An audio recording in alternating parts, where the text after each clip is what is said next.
双语教育这个话题。To the power of I is pi approaching plus 1 to equals infinity. 0. Find solutions to live peacefully and When we read harmoniously to our together. children, it also provides Very important for our kids to learn to assess risk. Building on the success of last year's parent webinar series, we're excited to commence this year's program with a range of very current and pertinent topics.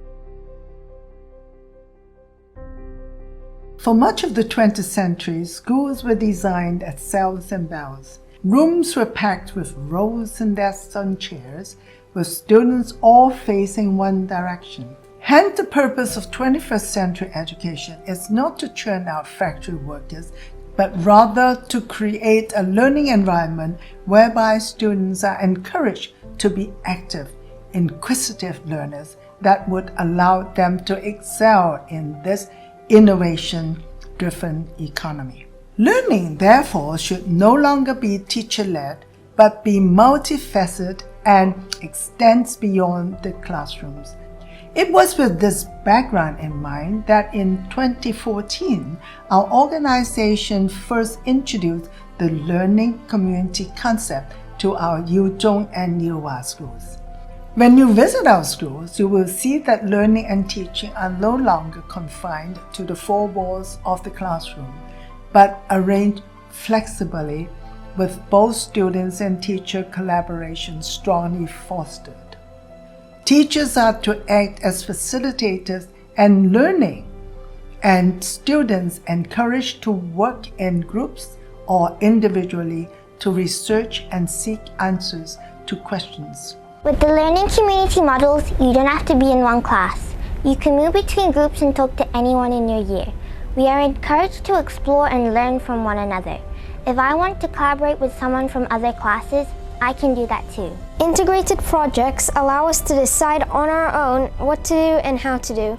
We are responsible for our own learning. Learning communities equips us with individual and collaborative learning skills. We are using the small learning communities model where we are encouraging students to work collaboratively in small groups, larger groups, individually, with the students moving around, self-selecting, working out which environment they want to be in for which part of their learning. And as I say, this requires our teachers to approach their role in a very, very different way to a traditional teacher. Some may ask that with this flexible learning environment, how are our teachers able to clearly monitor students' progress? I am proud to say that we have introduced a student tracking system where our teachers can use data to scientifically track and analyze the progress of each and every student. We are thrilled by the work that we have achieved so far in this learning community journey. Thank you very much, and we hope to see you on campus very soon.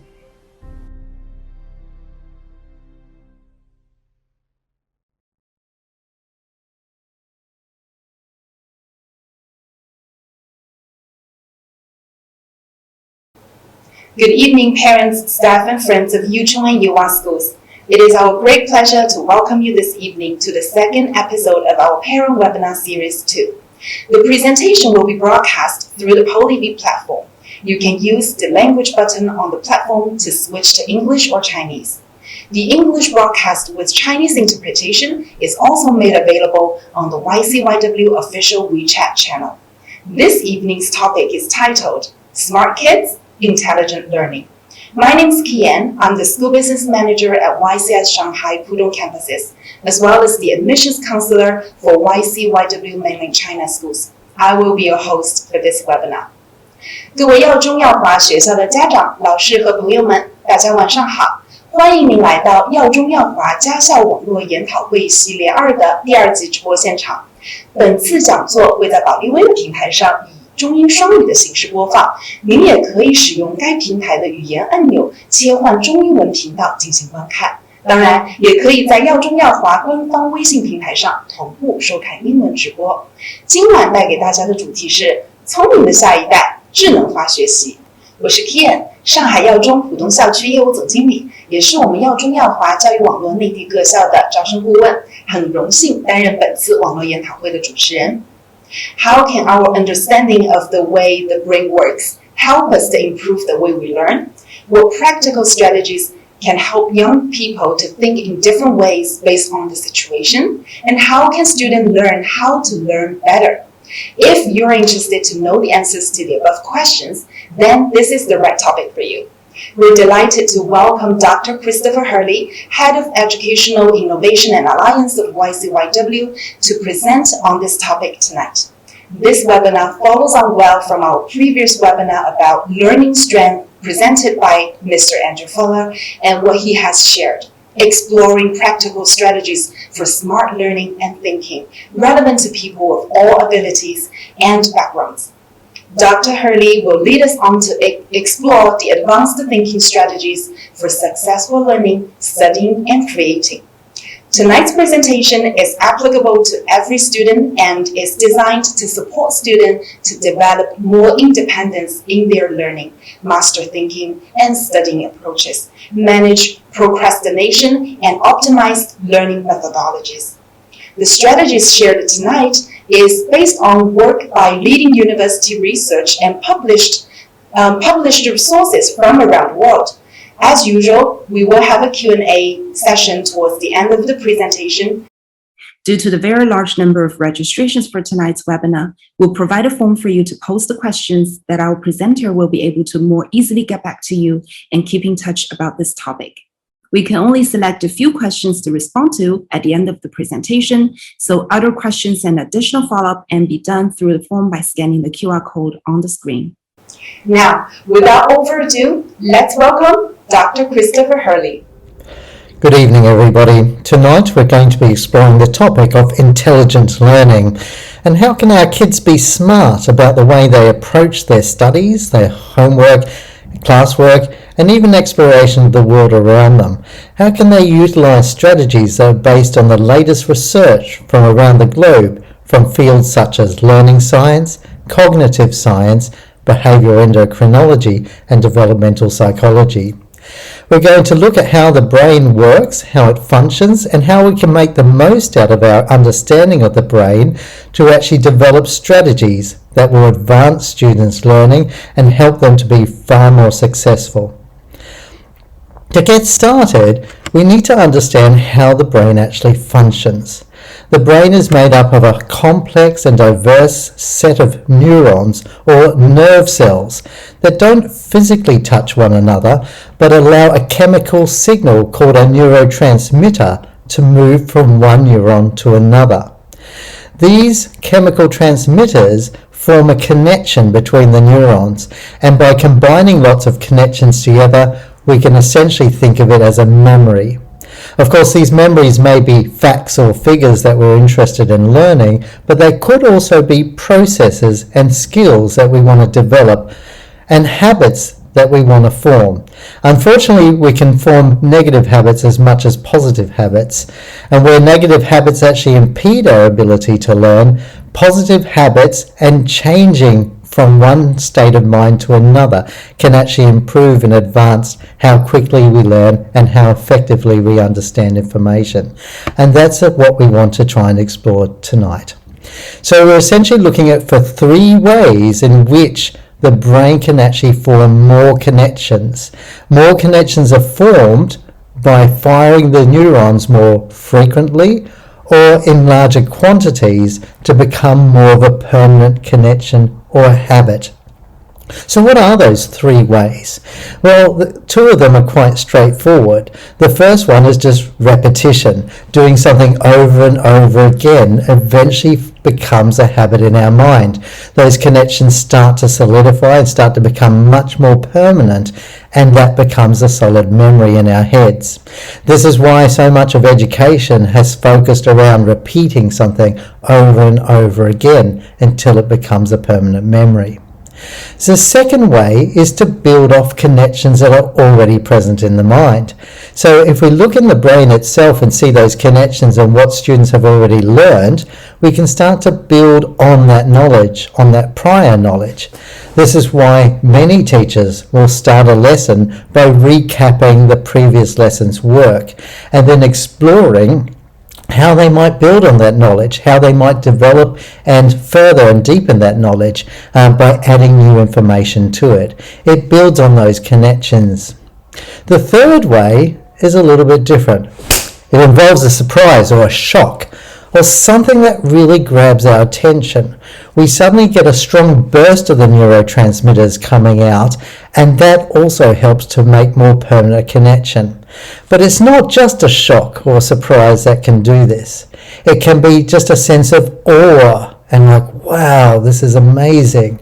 Or it can be a sense of wonder, like I had no idea that this is such an incredible thing, or an amazement. And these are sort of processes and experiences that we want to try and create for our young people so that they create those more permanent connections. That kids who are naturally more curious and more interested in something will remember things better. So how do we drive more natural curiosity? We'll explore that a little bit later on in some of the strategies that might help you to develop that too with your own children. Different parts of the brain are responsible for different processes.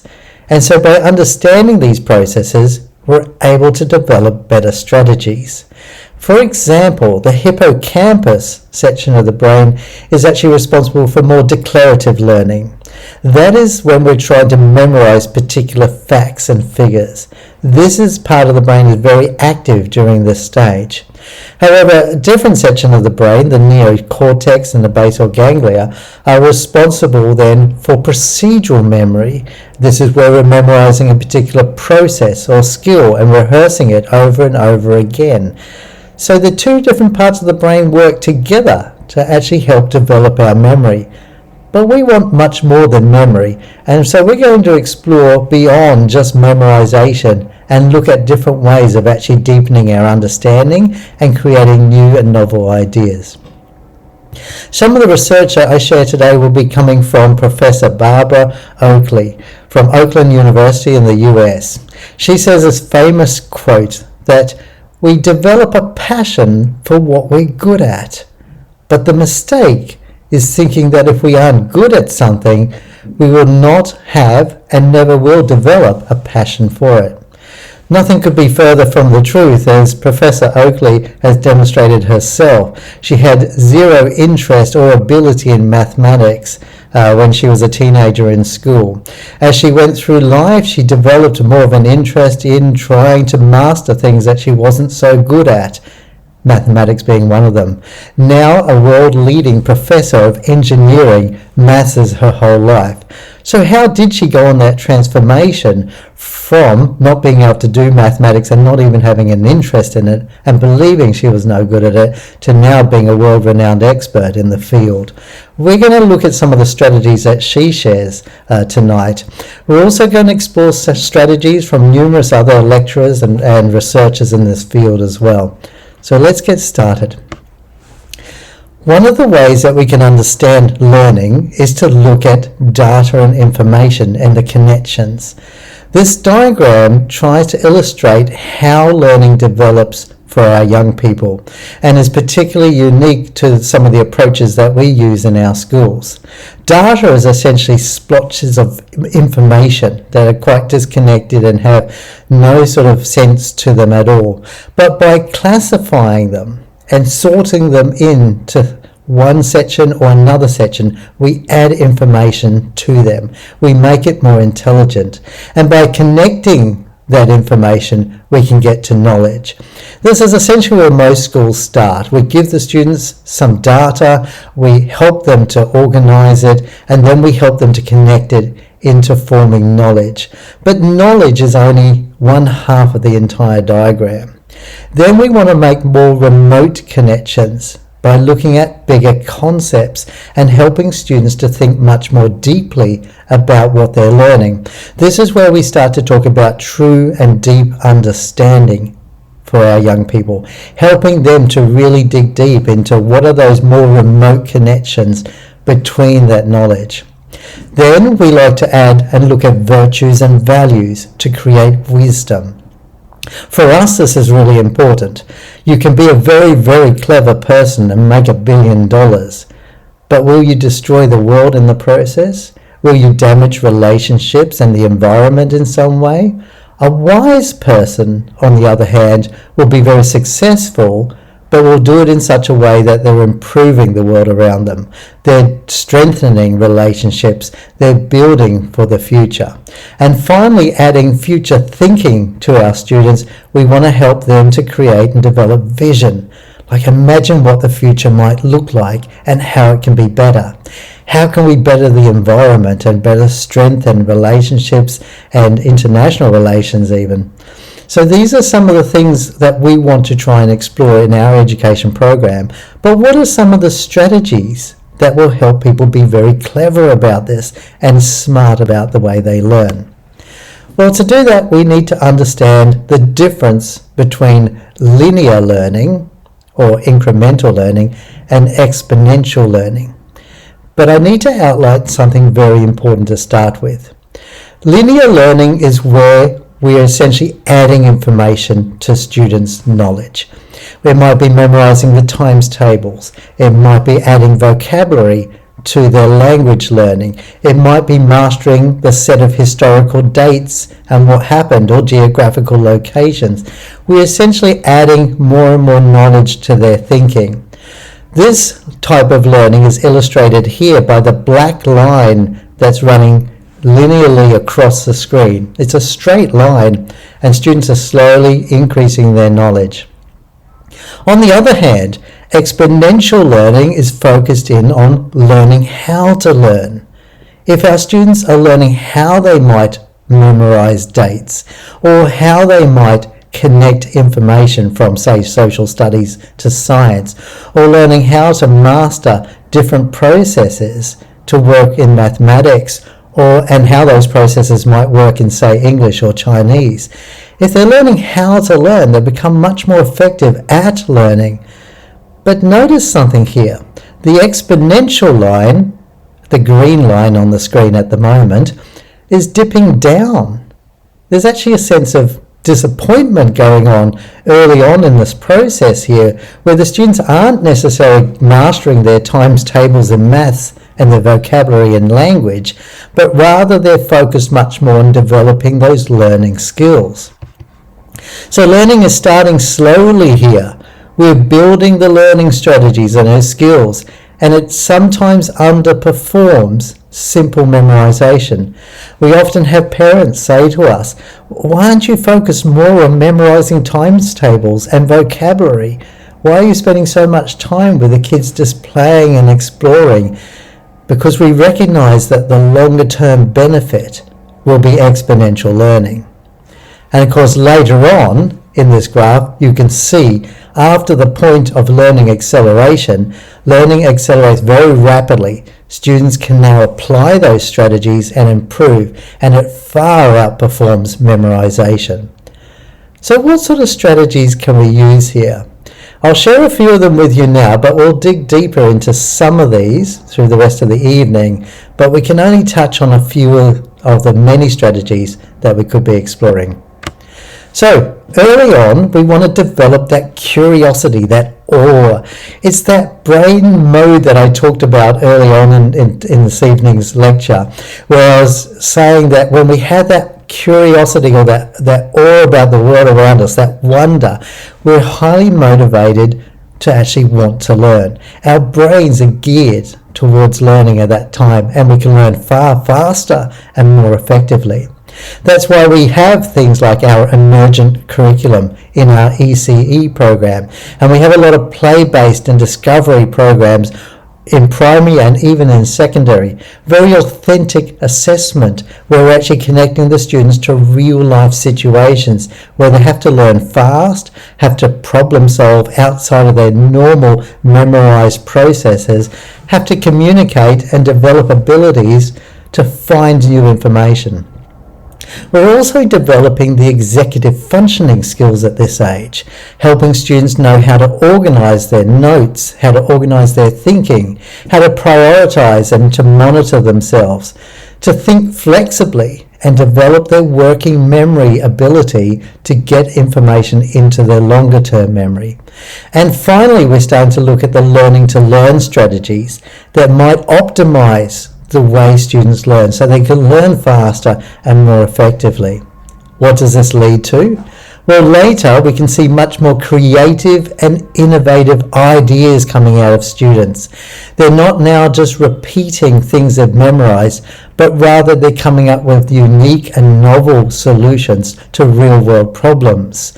They're developing their wisdom at this stage and focus not on just being successful, but making the world a successful place to live. They're developing vision and future thinking and dreaming up solutions, business models and ideas that haven't even been thought of yet. We see these as very, very powerful ways that we want our students to engage in the world. But how do we dig back down into what are the strategies, particularly for learning to learn?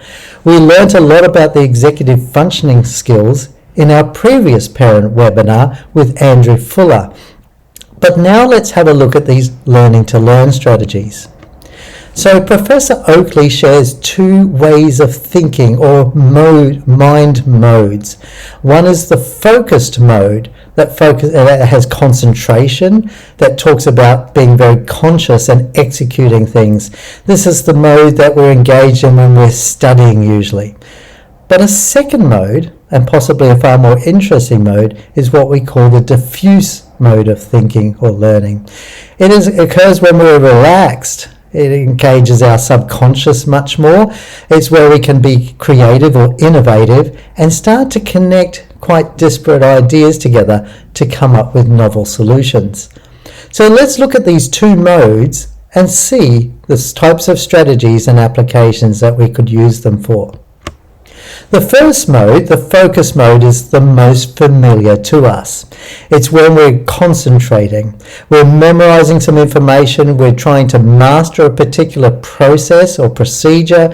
We're trying to perfect what we're doing. Examples might be in mathematics, memorizing, say, the volume of a sphere or the surface area or the formula for the quadratic equation. It could be in language, where we're understanding the different vocabulary and building our vocabulary and the different word terms and literary devices. In science, it might be looking at the parts of the body and memorizing the skeleton, or looking at how the muscles function and the processes inside in that relationship. In social studies, it might be exploring historical figures and the factors that may have led to conflict and different power dynamics in the world. The strategies that we can talk about here we know very well. Repetition, rehearsal, doing it again and again. They could include things like using flashcards to retest the information, the same information over and over. But there are some strategies that can help you improve this process. Things like spaced repetition and actually spacing out how you're actually memorizing something. We do this in music when you're working with a musical instrument. We wouldn't practice just 5 hours once a week. We would do 1 hour every day.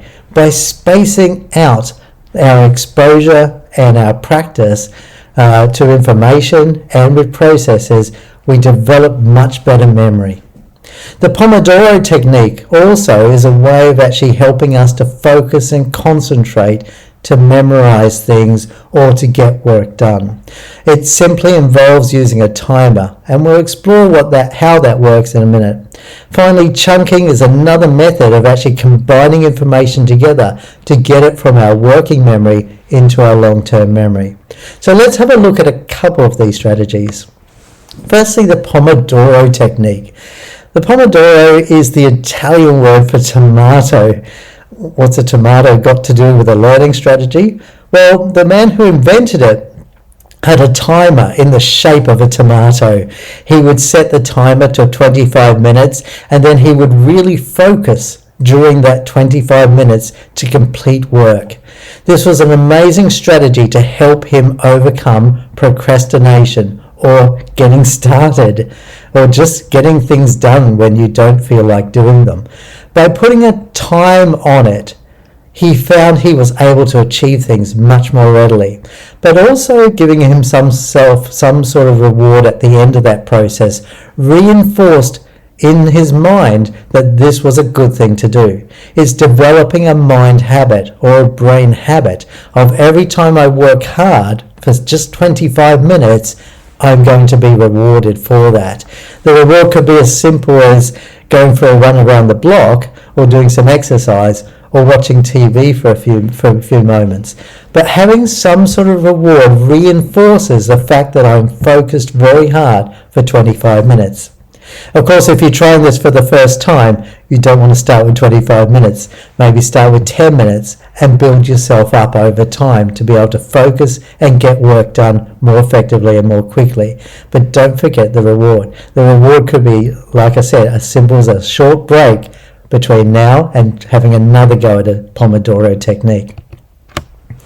The second mode I want to explore with you is the diffuse mode, and this one is much more difficult to understand and to apply effectively. So let's have a look at what it's about. Firstly, it's used to deepen our understanding of deep concepts and very complex and challenging pieces of information. It's used to help us to become creative or innovative in the way that we work, developing new ideas and new connections that no one even thought were possible.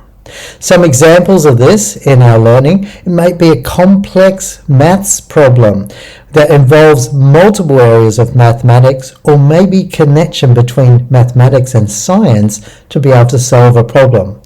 It might be as simple as writing a story in English or in Chinese, but developing the story in such a way that it really captures the audience's attention and combines some very interesting and maybe unexpected outcomes in the story. How to be very creative and innovative in the way that we design and tell that narrative. In science, it could be coming up with a unique solution, utilizing science, technology, engineering and maths, or the STEM subjects, to actually develop prototypes that might solve some worldwide problem, perhaps from the UN Sustainable Development Goals. In social studies, it could be exploring how our sources of information, like ancient relics and artworks, help us to connect the story to understand history in a far greater way, and perhaps rewrite history when we start to think about how history has been formed based on more and more diverse sets of sources. So what strategies are useful with the diffuse mode? This is where it starts to get a little bit more challenging for us. Some things are straightforward. The divergent brainstorming, having students from very different backgrounds and interests working on the same problem and brainstorming together. It really challenges one another to think well beyond their own experience. As we bring students together in groups and they start challenging each other and putting ideas and problems down on the table, they start to diverge in their thinking, and that really helps to increase the divergent or the diffuse mode of thinking. The question burst method, which we're going to share much more about later on, developed by MIT Professor Hal Gregerson, is an effective way even for adults in business to actually develop the diffuse mode of thinking, even under pressure. We'll talk a bit about interleaving in a minute and blue sky thinking. So interleaving and spacing are two related ideas. You heard me mention that spacing can be used in the focused mode of thinking, where we space out our concentration or our study habits throughout the week. However, interleaving is to change that approach by looking at a particular topic in the first day, but on the second day looking at that topic again but adding the second topic in, The third day, we'd look at the first two topics and add the third topic in, and you get the idea. We're interleaving, or we're building multiple topics at the same time. Those topics can be very, very different. For example, what you're studying in mathematics, science, English, Chinese, social studies could all be studied at the same sort of period. So over, say, a 2-hour study block, we're breaking that 2 hours up into small chunks, looking at each one of those subjects. Even without any connection between them, students will switch into the diffuse mode of thinking as they switch from one subject to another. So it's combining both the focused mode and the diffuse mode of thinking. Focus while they concentrate on one subject, and diffuse as they switch from one subject to another starts to form connections between subjects in very disparate ways. Another approach that we really believe on is the multilingual brain. By developing Chinese and English at the same time, we see far more advanced learning than if we just focused on one language or another. Sometimes conventional thinking is such that we think, well, we've mastered conversational Chinese now, let's just focus in on English and have our children in an English-only environment. However, research suggests that this is not beneficial at all. Why? Surely it makes sense. Well, let's dig deeper into why that's the case. As language develops, it becomes more complex. When we first start learning language, we memorize vocabulary. We eventually start to memorize the grammatical structures and the grammar that makes sense of that vocabulary and connects it together to eventually form sentences where we can communicate simple ideas. But it's at that point people think, well, the student is communicating quite well, I can have a conversation with them, they're fine, let's switch to a new language now and develop it. However, if you didn't continue the development of the language beyond conversational ability, you wouldn't get the true richness of technical and literary and more advanced forms of language.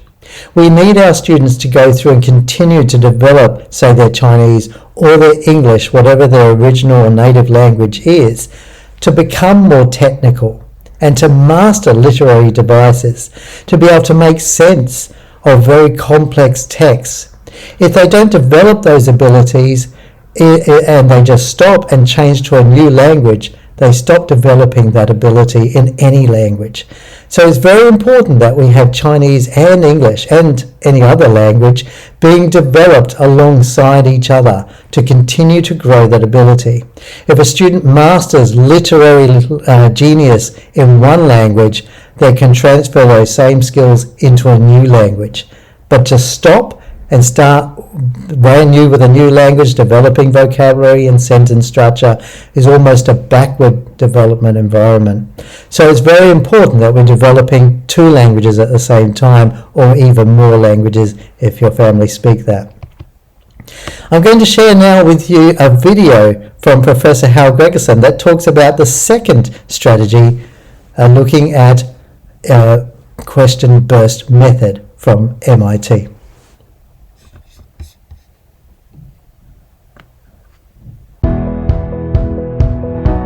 Leading in uncertain times involves facing challenges that we care about deeply, but that have us unsure about how to make progress. Often we get stuck because not only do we not have the answer, we are asking the wrong questions.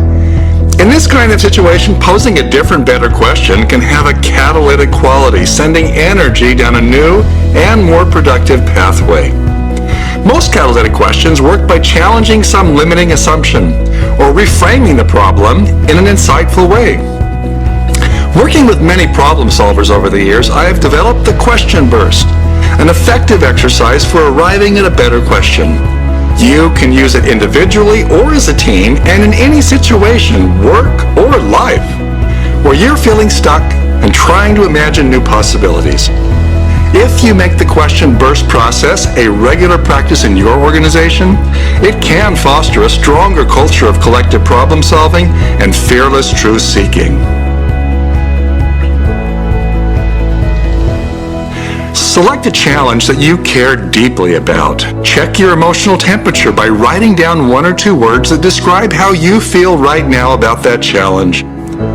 Invite a few people with diverse perspectives and experiences to join you in the question burst exercise. Or you can even do it yourself, as I often do, using a question journal. Set a timer for 2 minutes and lay out the challenge for your group. Focus on why you're stuck and how things would change for the better if the problem were solved. Now, set a timer for 4 minutes and collectively generate as many questions as possible about the challenge. Try to get 5 questions per minute and observe the following rules. Contribute only questions, not solution ideas. Give no preambles or justifications to explain a question, which could bias the listener. Don't answer any questions. That's for later. Ask short and tough questions, but keep them non-toxic. Listen actively and write every question down verbatim.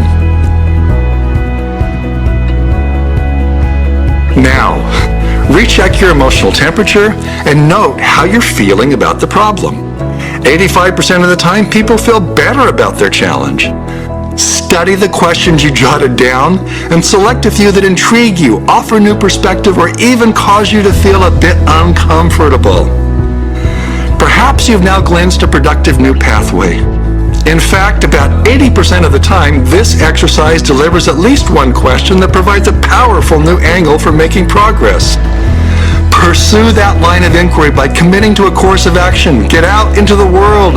Find even more compelling questions that can become your answers. Remember to repeat the process and create increasingly better questions to sustain progress on any challenge you face. The question burst process can be a great gift to your colleagues, your organization, and the world. It can help you find and solve problems more productively, engage with others more deeply, spark the creativity required for innovation, see the big picture, and exert more strategic influence. If we learn to pause in our pursuit of answers, to consider whether we could be asking a better question, then we can foster a culture of fearless inquiry, make surer progress, and deliver wiser impact during disruptive change.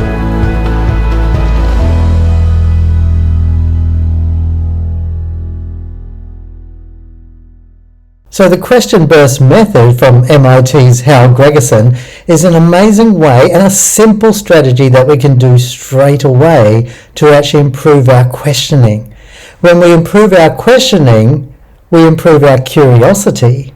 When we build our curiosity, we engage our motivation. When we are curious and motivated, we have a sense of awe, and we're pushing our minds back into that diffuse way of thinking that Professor Oakley talks about. This is where we deepen our understanding. We can start to come up with novel and creative solutions. We start to become ingenious and inventive in the way that we solve real-world problems. I would like to challenge you as a family to spend that diffuse moments when you can just listen to music together, when you can explore nature together, when you can develop that really healthy approach to life where it's got great balance in everything that we do. Spending time together as a family is so important, but learning together as a family in a relaxed state really invokes that diffused mode of thinking that generates the deeper understanding we've been talking about. What will you do to develop that deeper understanding in your family? How will you spend that rich time that develops and enhances the way that we develop our mental well-being and our health? I hope that some of the strategies that we've shared with you today are beneficial to you as a family, to you as a professional, but most importantly make a big difference to our young people that we work with. Remember, many of these strategies won't work very effectively by doing it once or twice.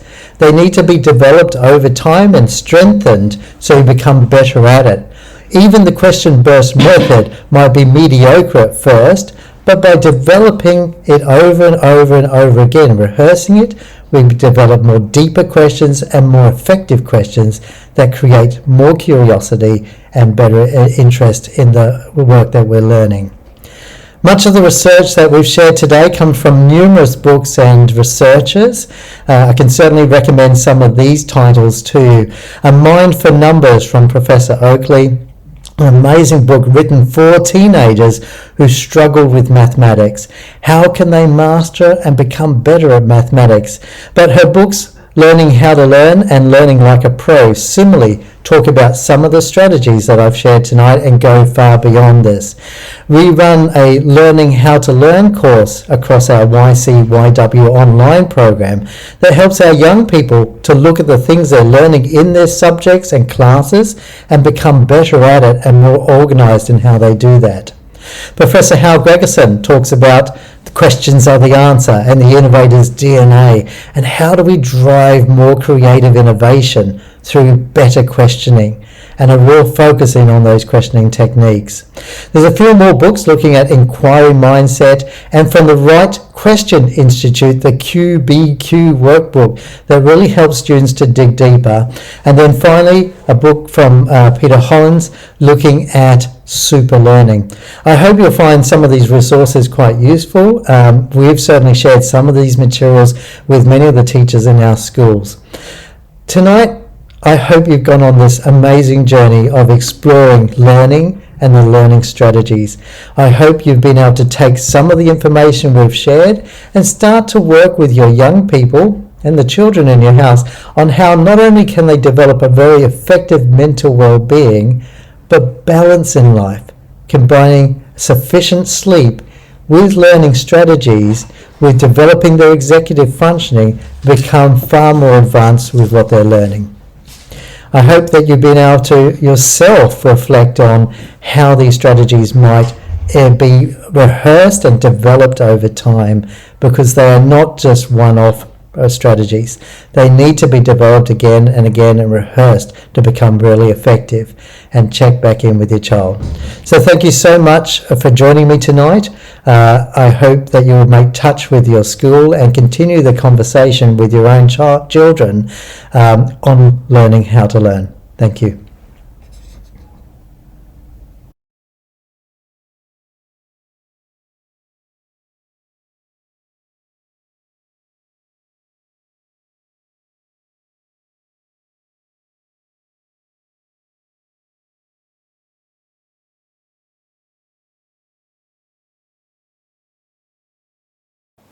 Well, thank you so much, Dr. Hurley, for such a wonderful sharing. There are a lot of good questions in the chat box already, and our admin staff has prepared a list of the questions for you. So let's take a look, and we'd love to hear what of your thoughts. Question number 1. We worry about approaches where students are just talking and playing around. Shouldn't they be silent and focused and working on math and reading? Well, I guess many parents would have that worry about playing too much and not focusing on learning itself, right? So what's your thought on that? Yeah, good question. I think we have to consider balance in education. It's always a balance between engaging socially with one another and developing those important skills, but also thinking about how we memorise and master processes. Generally, schools are pretty good at memorising processes, but doing that more social skilling with students takes more time and takes more effort. So we need to think about what the child might look like in, say, 5 or 10 years' time. Do you want a child who's really good at memorising something and can only really repeat what they've mastered or memorised? Or do you want a child who's adaptable, flexible, can lead in different situations, can solve problems they've never seen before, can actually conflict with one another and be able to manage an argument and be able to be good negotiators with other people? To be able to learn those sorts of skills, we need to have that balance right earlier on, even from ECE upwards, that children are engaging in the real world, they're experimenting, they're exploring, they're pulling things apart and having a look, they're communicating with one another and disagreeing with one another and learning to manage that process without it affecting them too deeply. Secondly, we want students to learn how to learn. And it's through those sorts of processes that they learn how to memorize things better, how to actually bring information into their minds and into their longer term memory quickly and efficiently by experimenting and by mastering how to learn skills. But of course that takes a bit longer time to get to prepare, to develop that ability.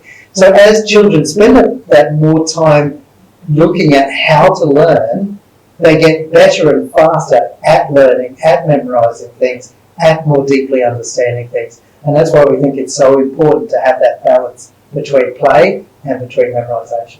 Exactly. Thank you very much for sharing the insights.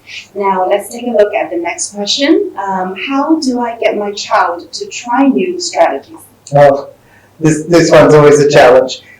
The older the student gets, we find the more stuck in their ways, or the ways that they do things become very permanent for them. So it's very hard to get them to try new things. But of course, with any new skill, it's a matter of trying it with small attempts first of all. We often say to our teachers this sort of thing as well, that try this new strategy just maybe 5 minutes and see how it goes, and then repeat it again a few days later, just for 5 minutes. What it does for the student or the child is it says, hey, it's only 5 minutes, you can do it, you know. And secondly, it builds up the habit by repeating it over and over a few days and weeks. We build up that ability to be able to do the new strategy. As the student starts to master that strategy, then of course we can increase the time they might spend on the strategy. So we might go to maybe 10 minutes or 15 minutes over time. But you need to give it time to do that, to develop that skill. Thank you. And always praise the effort, isn't it? I think that's something that we constantly need to remind ourselves as parents. Yes. Yeah. Okay. So the next question comes from a parent. Says, it seems that no matter how hard my daughter works on homework and studying, she still gets average results sometimes. So what can we do to support her? Yeah. It's a difficult question to answer without more information, but I can think of two maybe scenarios that will work and that might address this problem. Firstly, sometimes we see students very focused on trying to get the homework completed or trying to master what they're trying to learn, that they become fixated on it and that they end up being in that focused mode, which only leads to memorization. But real exams and real university application processes require much more than just memorization of details. They really need the student to be critical thinkers, to be solving problems that are unstructured and unknown to the student, to be able to take what they've learned and apply it to very new situations. This is hard to do if the only things they've ever done is memorize and repeat. So we need the students to try and relax a little bit, to think creatively, and to try new things. Like I said just before, start small. Start with small 5 or 10 minutes, being creative about the problem and relaxing a little bit and thinking something, taking a very different approach to it. The second scenario that may be occurring is a negative self-talk. We often see students get trapped in this loop of, oh, I can't do this. Oh, it's just too hard. Oh, I'm just no good at maths. Or, oh, I'm not creative. And, they keep reinforcing that idea because that's what they keep telling themselves. And then every time they get maybe a low result or a failed mark or some negative comment, it just reinforces to them, yeah, you're no good, you're not good at this sort of stuff. Students need to switch the negative self-talk to positive, and that's not easy, especially for a young person. The only strategies I can share with you right now in the short time that we've got is to maybe do a positive strategy journal where they just write a sentence. I can do this today. I'm going to get one of the questions out today. Set small goals rather than I'm going to get all my homework right tonight. Start with something very small, set that goal and just write it down. And write it down every time they start to do their homework. It feels silly. Even when I've done this approach, I feel like, oh, come on. But the more I do it, the more it changes my self-talk, what's happening inside my head. And I start to see, every time I see a bit of success, I write that down, and it starts to reinforce that I can do this. Even some of the top leaders in the world have to practice in front of the mirror saying, I can do this, I can make it work, and just reinforce that positive self-talk. Right. Self-positivity, like reinforcement, and that takes a lot of practice, doesn't it?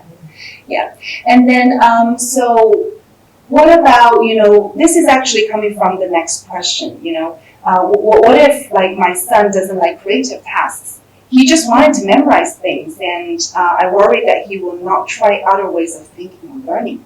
Yeah, every person's a unique individual. Some children will be amazing at memorizing things and just find creativity hard, and vice versa for that matter. But a child that's really focused in on tasks that are easily memorizable, but particularly mathematics in upper primary and even some of the lower secondary, where it's easy to memorize the process. This is how you solve this problem. Now let's do it 20 times. So they learn how to solve the process, memorize the procedure, and they just keep repeating it. It's easy to do this, but there's no creative thinking in that. So, like we shared before, start with small creative steps and start to explore those a little bit more. It's very important that we don't dismiss this from the student. The student, oh, they're good at memorizing, don't worry about other skills. It is important that they have a balance. One of the university guidance officers shared with us recently a question as part of the university exam or entrance was, what's odd about odd numbers?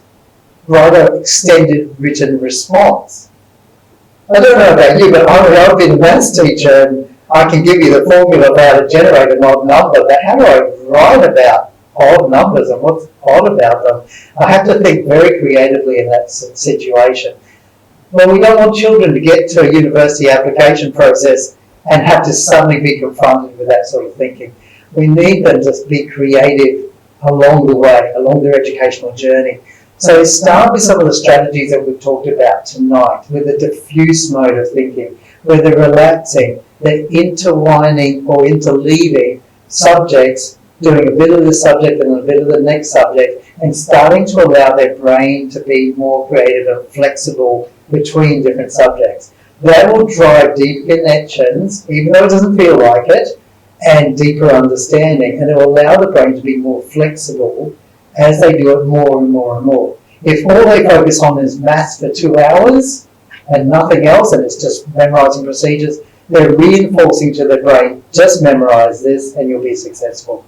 So we want to try and create that flexibility. So some of the strategies we've used, and there's many more in some of the references I've talked about, and many more that our teachers work with young people as well, that can really help with this. Many thanks for sharing all those like good tips. Let's take a look at the following question. What if a child doesn't like memorizing things and he just wants to make things? And then how do I get him to focus more? Yeah. But same situation is just reversed, right? So now we've got a student who's learned success by being creative. And they're getting reinforced by that. Oh, wow, look at that amazing artwork you've done. Oh, you're really clever at coming up with creative problems and solutions.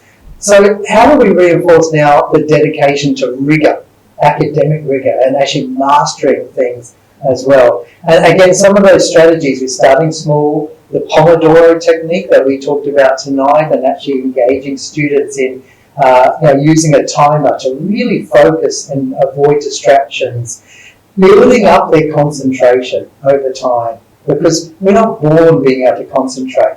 In actual fact, as babies, we take in everything around us and we have to learn to focus. So again, start with smaller amounts of time, put a timer on. Let's start with 10 minutes and we're just going to really focus on getting some of the maths equations fixed, or getting some of the historical events memorized or committed to memory, and slowly build that time up as the student gets better and better at it. Thank you very much. I guess that, as Dr. Hurley said, concentration is learned by starting small in a strict environment, right? Well noted, very much. So last question on hand. We heard about some ideas before to help our child, but they didn't work. And how can we know what works and what doesn't? Really That's good. a very good question, Yes, isn't it? yes. I think with this, 3 things come to mind here. Number one, whenever you're learning something new, you need to rehearse it. Often we teach the students a new strategy, they try it once and go, oh yeah, see, it didn't work. And, of course it didn't work. You've only tried it once, maybe just for 5 minutes. You need to give it more attempt for the brain to learn to be more flexible and to develop the skill and the ability to be able to use those strategies. So number one, repeat often, but don't do a long period of time with it. Like try it for 5 minutes and repeat it in a day or 2 days' time, and then again and again. So it becomes a habit, it becomes a way of thinking, and then increase that time. I've said that a few times tonight, but it's so important with our young people because they do get stuck in that trap of, yeah, I tried it once, it didn't work. So we need to have that discipline. So encourage your child there. Number two, there needs to be a sense of self-belief that it may work. They don't have to be convinced it will work, but they do have to be open to the chance that it might work. Sometimes we have had students, we've taught them a new strategy, and the student has in their mind immediately gone, oh, that won't work for me. Oh, no, that's not the way I think or the way I do things. And everything they do is just reinforcing that in their mind. So, of course, it's not going to work. If they really believe it won't work, it's not going to work. It doesn't matter how much you repeat it or try it. So it's a matter of asking the student, asking the child to be open and receptive to how it could work and the chances it might work. And maybe try this or try that. Again, that's easier said than done, especially with teenagers. They can be very fixed in their mindsets. But just encouraging them to give it a go. And most importantly, number three, reward the effort. Reward trying it. Rather than praising the student's intellect. Oh, you're very clever. Well, there's a reason for this. And let me dig in a bit deeper just for a moment. 𝒂𝑪𝒀𝑾 𝑷𝒂𝒓, famous researcher, published some great books on growth mindset, explored this issue in a lot of detail. And what she found was people who were praised for being clever never attempted problems that they were uncertain they could solve. Why? Because they wouldn't be praised if they couldn't solve it. So if the student looked at a problem they hadn't seen before and they knew basically how to do it, they'd have a go at it and they'd probably get a great result. But if a student looked at a problem they hadn't seen before and had no idea, they wouldn't even attempt it because they wouldn't want anyone to know, oh, I'm not really clever, because they're being praised all the time on being clever. Secondly, avoid praising the outcome. Oh, you finally finished that task. Oh, it's great to see that you've completed it all finally. Again, that seems like, shouldn't we do that? It seems like it makes sense to praise them for finishing something. But again, what are we saying? What are we reinforcing to the child? We're reinforcing if you get this done quickly, then you're getting a reward. So what does the child learn? Do it fast. Don't worry about quality. Don't worry about if you understand it or not. Just get it done. There are some things in life where we just need to get them done. But we're good at that. What we're not so good at is really doing it very well, doing it with very cutting edge or something very innovative or very creative about how we do it. So praise the effort. If the child tries something new and then repeats trying that new thing, praise them on that and really talk about that. Really praise what, then putting that work in and being open to new risks and trying new ideas. Thank you, Dr. Hurley, for the additional sharing. And thank you very much, our audience, for all your questions and comments in the chat box. That's all we have time for this evening, but if you still have questions about how the learning strategies that enable children to learn better and in different ways, you're most welcome to reach out to the teachers and leaders in your child's school. We have prepared some key takeaways from tonight's webinar, which we have posted in the chat box, and these will also be sent out to parents by your child's school. Please note that from tomorrow and for the next 2 weeks, you will be able to watch the playback for tonight's webinar using the same QR codes and the link. A special thank you to Dr. Christopher Hurley, our internal presenter this evening, for his enlightening presentation and for answering the questions from our community members this evening. It certainly was a very practical topic for all of our students. We would also like to invite you to attend our next episode of the Parent Webinar Series 2 on December the 15th, where we will be hearing from our expert university guidance counselors at YCYW schools. Ms. Kendra Douglas and Ms. Sonia Fong-Savannah on the topic of the YCYW Guide to University Success. Choosing colleagues and finding the great career development path are tough choices for every student. Kendra and Sonia will help students to navigate these pathway options and examine what factors lead students to success in university. We thank you for joining us and supporting our parent webinar series. We look forward to seeing you at our next webinar coming up soon. Have a good evening.